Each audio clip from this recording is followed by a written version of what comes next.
নমস্কার বন্ধুরা, তৃষ্ণা রান্নাঘরে আপনাদের সকলকে স্বাগত জানাই। আশা করি সকলেই আপনারা ভালো আছেন। আমার চ্যানেলে মুরগির মাংসের অনেক রকমের রেসিপি এর আগে আমি দিয়েছি। আজও একটা নতুন ধরনের রেসিপি নিয়ে এসেছি, মুরগি পোস্ত। খেতে হয় অসাধারণ, ভিন্ন রকম একটা স্বাদ। সাদা ভাতের সাথে অসম্ভব ভালো লাগে খেতে। আমি যেভাবে বাড়িতে রান্না করি সেভাবেই বানিয়ে দেখাবো। তো চলুন শুরু করছি। প্রথমেই একটা মিক্সি জারে 3 টেবিল চামচ পোস্ত আমি প্রায় মিনিট 15 আগে ভিজিয়ে রেখেছিলাম।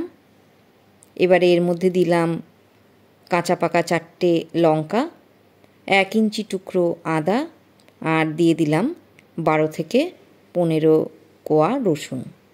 এগুলো খুব মিহি করে পেস্ট করে নেব। আপনারা চাইলে শিলেও বেটে নিতে পারেন। আমি আজ 300 গ্রাম চিকেনের পোস্ত রান্না করব। তো চিকেনের পরিমাণ যদি বেশি হয় তাহলে পোস্তর পরিমাণও সেই অনুপাতে বাড়িয়ে দেবেন। এবারে রান্নাটা শুরু করছি। কড়াইতে সর্ষের তেল দিয়েছি 3 টেবিল চামচ মতো। ফোড়নে দিলাম একটা তেজপাতা, 1 টুকরো দারচিনি, 2টো থেতো করা এলাচ, 1 চামচ গোটা জিরে। ফোড়নের সুগন্ধ বেরোলে একটা বড় সাইজের পেঁয়াজের স্লাইস দিয়ে দিলাম। পেঁয়াজটা আমি ভেজে নেব। কিছুক্ষণ ভেজে নেওয়ার পর দেখুন একটা গোল্ডেন কালার হয়ে গেছে। তো এবারে চিকেনের পিসগুলো আমি দিয়ে দিলাম। স্বাদ মতো লবণ আর খুব সামান্য 1 চুটকি মতো হলুদ দিয়ে দিলাম। পোস্ত চিকেন তো হলুদটা না দিলেও পারেন, তবে আমি একটা হালকা কালার আসবে সেই জন্যে হলুদটা দিলাম। তো চয়েস আপনাদের, এটা শুধুমাত্র কালারের জন্য, তবে হলুদের কারণে স্বাদের কোনো হেরফের হবে না। ঢাকনা এবারে বন্ধ করে দিচ্ছি। 3 মিনিট রান্না করে নেব। 3 মিনিট পর ফিরে এলাম।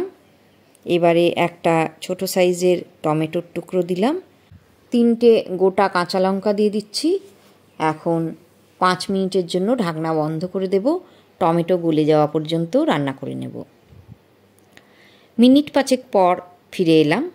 দেখুন টমেটোর টুকরোগুলো একদম গলে গেছে। একবার নেড়ে দিচ্ছি ভালো করে।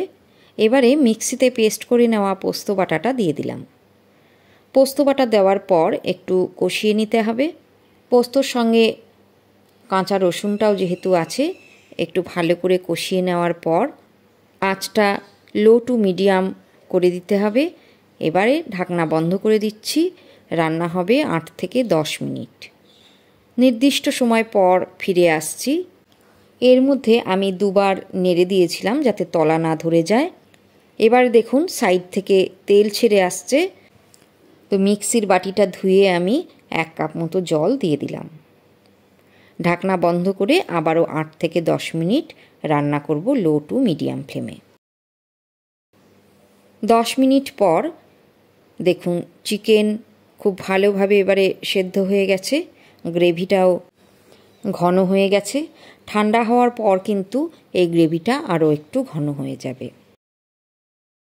ছড়িয়ে দিলাম অল্প একটু ধনেপাতা কুচোনো, মিশিয়ে দিচ্ছি খুব ভালো করে। পোস্তর একটা সুগন্ধ নাকে আসছে। রান্নাটা কিন্তু আমার অলমোস্ট হয়ে গেছে। একদম ধোয়া ওঠা গরম ভাতের সাথে পরিবেশন করবেন পোস্ত চিকেন। একেবারেই অন্যরকম স্বাদ। তো একঘেয়ে একই রকম চিকেনের পদ রান্না না করে একটু ভিন্ন স্বাদের এই রেসিপিটা একদিন ট্রাই করতে পারেন। আমার মনে হয় পরিবারের সকলেরই খুব ভালো লাগবে। আমার ইউটিউবের যারা নতুন বন্ধু তাদেরকে বলবো চ্যানেলটা সাবস্ক্রাইব করার জন্য, আর পাশে রাখা বেল আইকনটা প্রেস করে দেবেন। তাতে আমার রান্নার নোটিফিকেশান চটজলদি আপনারা পেয়ে যাবেন। আর ফেসবুক পেজে যদি দেখে থাকেন তাহলে বলবো ফলো করার জন্য। ফলো করে আমার পাশে থাকবেন। আবার দেখা হবে অন্য কোনো ভিডিওয়। ভালো থাকবেন, সুস্থ থাকবেন।